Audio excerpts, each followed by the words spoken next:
सभी को मेरा नमस्कार। आज मैं आप लोगों को फिर से एक नया टॉपिक के बारे में बताने के लिए आया हूँ, जो सबसे ज़रूरी होता है और ख़ासकर उनके लिए जो साइंस पढ़ते हैं।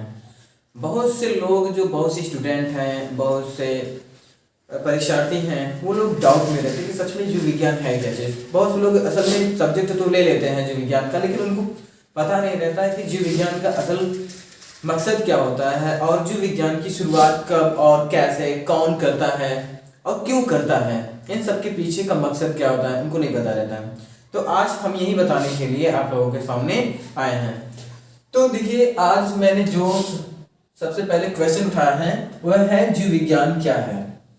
ठीक, जो क्वेश्चन उठाया है वह क्या है कि जीव विज्ञान क्या है, यानी कि बायोलॉजी, जिसके संबंध में बहुत सी कुछ किया जाता है। कहने को तो लोग कहते हैं कि जिस विषय के अंतर्गत जीवों का अध्ययन किया जाए, इसका अध्ययन किया जाता है जीव का, ठीक, उनको क्या कहा जाता है, जीव विज्ञान। तो ठीक है, ये बात एकदम सच है। अब सवाल ये उठती है कि जीव विज्ञान जो होता है सच में कहाँ तक, कितना बड़ा इसका विस्तार है, वो समझना है। ठीक, तो देखते हैं जीव विज्ञान। जीव विज्ञान जो शब्द है ये इंग्लिश के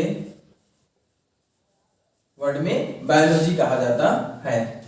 कि क्या कहा जाता है, बायोलॉजी। जीव मतलब होता है जिनमें जीवन हो, ठीक, जिनमें क्या हो,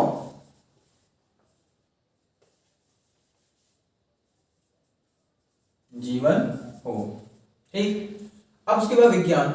विज्ञान का मतलब होता है जानने की कला या सत्य को ढूंढना। जीवन, जो जीव होते हैं, जीव के अंदर क्या सत्य है, क्या सच्चाई है, क्या उसके अंदर एक्टिविटीज है, तो उनको जानने की क्रिया ही जीव विज्ञान हो जाता है। फिर बायो। अब जो बायोलॉजी वर्ड है ये इंग्लिश वर्ड है। जो बायोलॉजी शब्द बना है ये दो वर्डों से मिलकर है। एक क्या बना है, बायोस से, एक किसके, ग्रीक वर्ड के बायोस से, ठीक, ग्रीक शब्द से, और वो भी किससे बना है, बायोस, ठीक, किससे बना है, बायोस से, ठीक। अब जो बायो है यहाँ के इतने बीच में, वो किससे बना है, बायोस से। बायोस जो होता है, बायोस मतलब होता है लाइफ। बायोस का मतलब होता है लाइफ। अब लाइफ का मतलब होता है जीवन, ठीक। अब यहाँ पे सीधा, क्योंकि जो ग्रीक वासी लोग होते हैं, जो ग्रीक वर्ड में अगर इसको हम लोग ट्रांसलेट करें तो इससे सीधा साफ निकलता है कि बायोस होता है। अब बायोस का मतलब होता है लाइफ और जीवन, तो यहाँ तक समझ में आता है। उसके बाद है जो है लॉजी। अब यहाँ पे लास्ट में क्या है, ये लॉजी वर्ड जो है वो लोगोस से बना है, LO, ठीक। जो बायोलॉजी है वो किससे बना है, लोगोस से। अब ये लोगोस जो वर्ड है वो भी ग्रीक शब्द है। लोगोस जो है कैसी शब्द है, ग्रीक शब्द है, ठीक। अब जो लोगोस मतलब होता है स्टडी।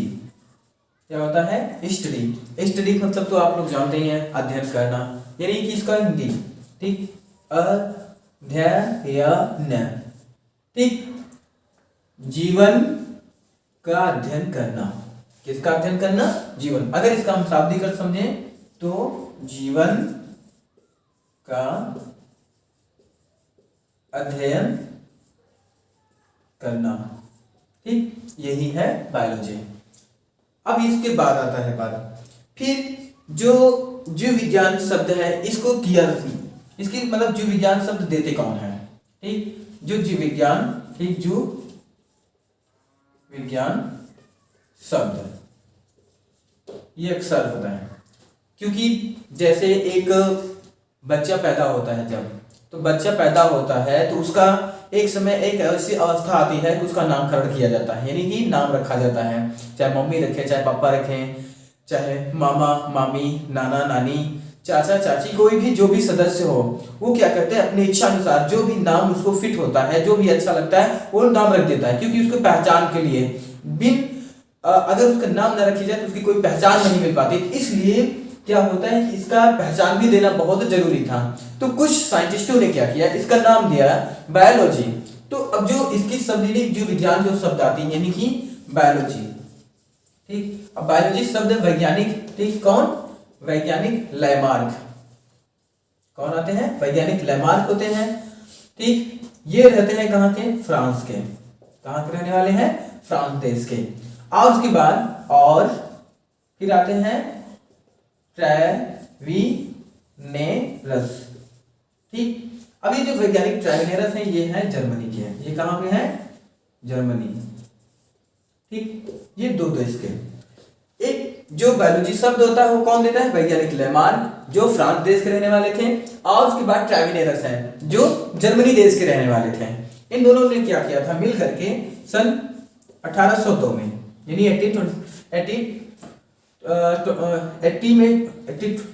में दिए थे, ठीक। यानी 1802, 80 और 2। अब उसके बाद है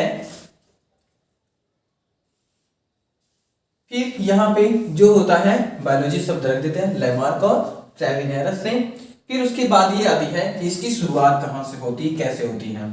इसके संबंध में बायोलॉजी की जो शुरुआत होती है इसके संबंध में शुरुआती दौर में कोई नहीं जानता था। तो इसके बारे में थोड़ा बहुत दिलचस्पी, थोड़ी बहुत लगाव 5वीं सदी से लेने लगे। किस सदी से? 5वीं सदी से। इसके पहले कोई इसके बारे में कोई दिलचस्पी नहीं लेता था। 5वीं सदी के बाद में जब एक ग्रीक चिकित्सा नाम की पुस्तक लिखी गई थी, ग्रीक चिकित्सा नाम की पुस्तक लिखी गई, उस ग्रीक चिकित्सक पुस्तक में ही बायोलॉजी का थोड़ा बहुत जिक्र होती है, जिससे वजह से उसमें थोड़ा सा दिलचस्पी ले लिया जाता है। फिर उसके बाद आती है बात की ये 5वीं सदी की बात हो जाती है। लेकिन इसकी जो सबसे बढ़िया नींव रखते हैं वो होते हैं वैज्ञानिक अरस्तु। कौन होते हैं? अरस्तु, ठीक। इन्होंने क्या किया था? जिस समय पे जीवों के बारे में थोड़ा भी बहुत अध्ययन किए थे उस वक्त पे बायोलॉजी का कोई ही अस्तित्व ही नहीं था। कुल मिला के कह लीजिए उसके बारे में कोई जानता ही नहीं था, उसकी कोई परख नहीं थी। उस वक्त पे अरस्तु जी ने क्या किया था? जंतुओं के बारे में थोड़ा बहुत डाटा कलेक्ट किए थे, यानी कि जानकारी अपने अंदर रखे थे। तो होता यह है कि जो वैज्ञानिक अरस्तु होते हैं ये जीव विज्ञान के जनक भी कहे जाते हैं। इसके जनक? जीव विज्ञान के जनक, ठीक। यानी कि अरस्तु जीव विज्ञान के जनक है। किसके जनक है? जीव विज्ञान के।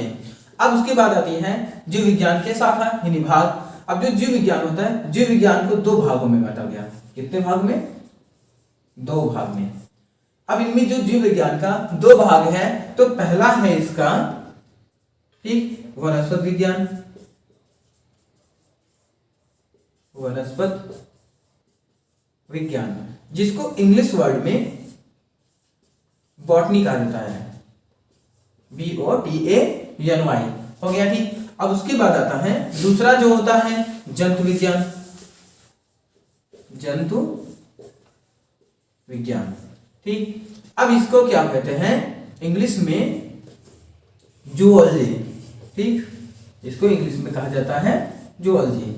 यानी कि पहला जो शाखा होता है उसको कहते हैं वनस्पत विज्ञान, दूसरा जो शाखा है उसको कहते हैं जंतु विज्ञान, बॉटनी एंड जूलॉजी। अब उसके बाद आती है जो बॉटनी शब्द है। अब बॉटनी शब्द की शुरुआत और जंतु विज्ञान की जो शुरुआत ये कहां से होती है, अब जरा हम इसके संबंध में चलते हैं आगे, ठीक। तो अब आगे देखते हैं। यहां तक तो समझ में आ गया होगा आप सभी को। तो हम आगे चलते हैं थोड़ा सा। अब ये वनस्पत विज्ञान, ठीक। वनस्पत विज्ञान का जो शुरुआत होती है वह बॉस्किन वर्ड से होती है। किससे होती है? बॉस्किन से। अब यहां पे देखिएगा जो वनस्पत विज्ञान का होती है, सॉरी यहां पे बॉस्किन पहले बोटैन आएगा। क्या होगा? बोटैन, ठीक। बोटैनी क्या आता है? बोटैनी से। बोटैनी वर्ड है, बोटैनी एक ग्रीक वर्ड है। बोटैनी क्या है? एक ग्रीक वर्ड है, ग्रीक भाषा है। बोटैनी से बॉटनी पढ़ा है। बोटैनी से क्या पढ़ा है? बॉटनी, ठीक। अब ये यहाँ पे जो बोटैनी है, बोटैनी से बॉटनी पड़ गया। अब आती बात है कि जो बोटैनी होती है, ठीक, क्या होती है? जो बोटैनी होती है बॉस्किन से लिया जाता है। बोटैनी को भी कहां से लिया जाता है? बॉस्किन। अब बॉस्किन का मतलब होता है ग्रीक भाषा में चरना, चरना, अब इस बात को भी ध्यान देना। यहाँ पे क्या कह रहा है, बॉस्केन। बॉस्केन का मतलब होता है चरना। जिस चीज यानी कि जिसको चरा जाए, जिसको क्या किया जाए, चरा जाए, यानी कि जंतु लोग जो होते हैं, यानी कि बॉटनी, तो बॉटनी के तहत में जितने भी जीव आते हैं जिनको चरते हैं उनको बॉस्केन कह दिया गया। क्या कह दिया गया, बॉस्केन। ठीक, तो ये हो गया बॉटनी का। अब आती है हमारे विषय में किसकी, जूलॉजी भाग की। अब जो होती है जूलॉजी की देख लेते हैं। ठीक, जूलॉजी ना। अब जो जूलॉजी होती है, जो मतलब होता है जंतु, जो मतलब क्या होता है, जंतु, और लॉजी मतलब होता है स्टडी, मतलब अध्ययन, ये तो आप लोग जानते ही हैं। ठीक, अब जो स्टडी यानी अध्ययन, जंतुओं के बारे में अध्ययन कर रहे हम यहां से इसके, तो इससे बना है। अब जो जूलॉजी वर्ड होते हैं जोन से लेते हैं, किससे लेते हैं, जोन। ठीक, यहां पे भी हम इसको मिटा देते हैं, जोन क्या है, जोन। जोन मतलब होता है जंतु, यहाँ पे भी। अब ये जोन वर्ड है ये ग्रीक शब्द है। जोन कैसी शब्द है, ग्रीक शब्द है। जोन से जू, जोन से क्या पढ़ा, जू। अब इस बात को भी ध्यान देना, जोन वर्ड से क्या पढ़ा है, जू पढ़ा है। यहाँ पे भूलने की थोड़ी भी आप लोग गलती मत कीजिएगा, ठीक, जिसकी वजह से ये गलतियां हो सकती हैं। उसके बाद अब हम आते हैं थोड़ा सा आगे और समझ में। अब हम इसके आगे भी लेते हैं,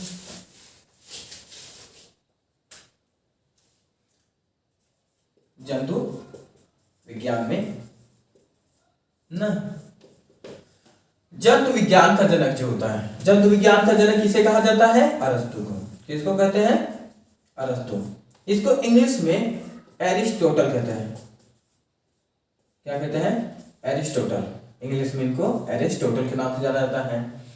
तो इनको क्या होता है, इनकी जो जन्म होती है, इनका जन्म होता है 384 बीसी में। क्या होता है, 384 बीसी में, और मृत्यु होती है 322 बीसी में। यानी कि जन्म और मृत्यु। ठीक, ये इनकी स्टोरी है। होता यह है कि उस जमाने में ये लगभग कितना, लगभग कोई डाटा कलेक्ट नहीं होता कि इतने भी, इन्होंने किया था 500, कितने, 500 यानी कि 500 जंतुओं पे क्या किए थे, स्टडी किए थे। कितने जंतुओं पे, जंतुओं पे। ओके, तो जिसकी वजह से इनको यानी कि अरस्तु को क्या कह दिया जाता है, जंतु विज्ञान का जनक कह देते हैं। कितने जंतुओं पे अध्ययन किए थे, लगभग 500 जंतुओं पे अध्ययन किए थे, इसलिए इनको क्या कहा जाता है, जंतु विज्ञान का जनक। ये तो था इनका। अब उसकी बात आती है बॉटनी की, यानी कि वनस्पति विज्ञान की बात आती है। किसकी बात आती है, वनस्पति विज्ञान की। अब जो वनस्पति विज्ञान होती है इसके जनक को कहा जाता है, यानी कि थियोफ्रास्टस। ठीक, कौन आते हैं, थियोफ्रास्टस इसके जनक है। किसके जनक है, वनस्पति विज्ञान के जनक है। इस बात को आप लोग ध्यान देना। ठीक, जो थियोफ्रास्टस होते हैं, कौन होता है, थियोफ्रास्टस। अब थियोफ्रास्टस का जन्म जो होता है 370 बीसी में होता है। क्या होता है, जन्म होता है कितने सन में होता है, 370 बीसी में। इसको भी नोट कर लीजिएगा आप लोग, ये बहुत क्वेश्चन पूछे हैं। और इनकी मृत्यु होती है 800 सॉरी इनका होता है 287 में। कितना होता है, 287 बीसी में इनकी मृत्यु होती है। जन्म कब होता है, 370 बीसी में। मौत होती है कब इनकी, 287 बीसी में। अब इनको क्यों कहा जाता है, क्योंकि इन्होंने क्या किया था, जिस तरह से अरस्तु ने लगभग 500 जंतुओं पे अध्ययन किए थे, उस तरीके से इन्होंने क्या किया था, लगभग इन्होंने क्या किए थे, 500 जंतुओं पे सॉरी यानी कि पादपों पे अध्ययन किए थे। किस पे किए थे, पादपों पे अध्ययन किए थे। इसलिए इनको वनस्पति विज्ञान का जनक कहते हैं, यानी कि पेड़ पौधों का लिया जाए। अगर इनको हम अपनी भाषा में समझे तो पेड़ पौधे। ओके, ये हो गया इनकी बारी। तो ये था थोड़ा बहुत क्या, जीव विज्ञान क्या है, जीव विज्ञान के संबंध में। अब हम थोड़ा इनकी बातें कर लेते हैं कि जीव विज्ञान का उपयोग ना क्या होता है, जीव विज्ञान का उपयोग। देखिए, अब जो जीव विज्ञान होता है, जीव विज्ञान का उपयोग बहुत बड़े तादाद में है। बहुत कम तादाद में नहीं, बहुत बड़े तादाद में है। इनकी वजह से समझ लीजिए कि मानव का जीवन, किसका जीवन, मानव का जीवन हो गया। और उसके बाद होता है अन्य जीवों का, ठीक, अन्य जीवों का भी जीवन काफी सुखमय हो जाता है। लेकिन खासकर जो सुखमय जीवन हुआ है वो किसका हुआ है, मानव का हुआ है। मानव का इसलिए हुआ क्योंकि हमने बहुत से जीवों के बारे में अध्ययन करके ये पाया कि इनके जीव के अंदर कौन सी गुण है जो हमारे अंदर उसका उपयोग हो सकता है। दवा बनाए जाते हैं उससे, वस्त्र बनाए जाते हैं उससे, इंस्ट्रूमेंट्स बनाए जाते हैं उससे, तमाम प्रकार की चीजें उससे बना दी जाते हैं। घर बनाने के लिए जैसे लकड़ियों का प्रयोग किया जाता है, तो वैसे ही जो होता है इनका हम किसके तहत, जीव विज्ञान में ही जाने। अब जो होता है जीव विज्ञान की बहुत से ब्रांच हैं, इनकी क्या है, बहुत से ब्रांच हैं। जो जीव विज्ञान शाखा क्या है, शाखा। हम आपको किसी दिन मैं यानी कि जीव विज्ञान के ब्रांचों पे यानी कि शाखाओं के बारे में वीडियो बनाएंगे जो हम अपलोड कर देंगे। इसको आप लोग देख लीजिएगा। और इस शाखा के बारे में जानकारी आपको होना बहुत ही जरूरी होता है, क्योंकि ये एग्जाम के लिए, कॉम्पिटिटिव एग्जाम में हर जगह पे बहुत बड़े तादाद में पूछी जाती है। क्योंकि अगर यहाँ पे देखिए बहुत से लोग पूछते हैं भैया कि ठीक है साइटोलॉजी के अंतर्गत क्या किया जाता है। साइटोलॉजी के अंतर्गत जैसे कोशिकाओं का अध्ययन किया जाता है, उसके बाद हिस्टोलॉजी के अंतर्गत ऊतकों का अध्ययन किया जाता है, और उसके बाद क्या होता है यानी कि जेनेटिक्स के अंतर्गत क्या होता है, यानी कि आनुवंशिकता का अध्ययन किया जाता है। और इसी तरीके से हॉर्टिकल्चर हो गया, फिर मोनोकल्चर हो गया, फिर एंथोलॉजी हो गया, ओडोंटोलॉजी हो गया, तमाम प्रकार की जितने भी ऑस्टियोलॉजी यानी कि अस्थि विज्ञान, तो जितने भी होते हैं, जितने भी इसके अंदर ब्रांच बनाए गए हैं, उन ब्रांचों के अंदर में किसी न किसी चीज पर, किसी न किसी टॉपिक पे अध्ययन किया जाता है और अध्ययन कराते हैं। तो उन ब्रांचों के बारे में आपको अच्छी खासी जानकारी होना बहुत जरूरी होता है। ठीक, यहाँ भी ये बात समझ में आ गई है। अब उपयोग में आती है, इससे क्या होता है कि इसमें क्या है कि औषध बनाने में, किसमें, औषधि बनाने में आसानी हुई है। क्या हुई है, आसानी हुई है ना। उसके बाद है दूसरी बात कि मानव जीवन, ठीक, मानव जीवन सरल हुआ है, मानव जीवन सरल हुआ है। फिर उसके बाद जो मानव जीवन था उसको सरल और सुगमय बनाया गया, ये था औषधि। और उसके बाद क्या है, किसी भी जीव, ठीक, क्या कह रहा है, किसी भी जीव के, ठीक, शारीरिक और ठीक आंतरिक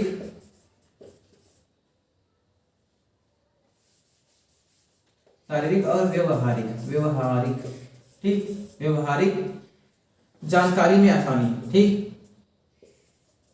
जानकारी में आसानी हुई है। ओके, ये तो था हमारे इसके विषय में, यानी कि जंतु विज्ञान कितना बेनिफिट है, बहुत बेनिफिट है। तो हम अब आपको नेक्स्ट बारे में हम क्या करेंगे, इस पे आपको बताएंगे इनकी ब्रांच के बारे में, किनकी ब्रांच, यानी कि जीव विज्ञान के शाखा के बारे में। किसके बारे में, शाखा के बारे में। तो आप लोग अब इसकी नेक्स्ट तैयार रहिएगा, इनकी शाखा क्या है। ठीक, तब तक के लिए हम आपसे जाते हैं दूर। तो आप लोग इनको अच्छे से रिवीज कर लीजिए। इनमें जो चीज आपको नहीं समझ में आया होगा वो मुझसे नेक्स्ट में पूछ लीजिएगा। ओके, तब तक के लिए मेरा नमस्कार।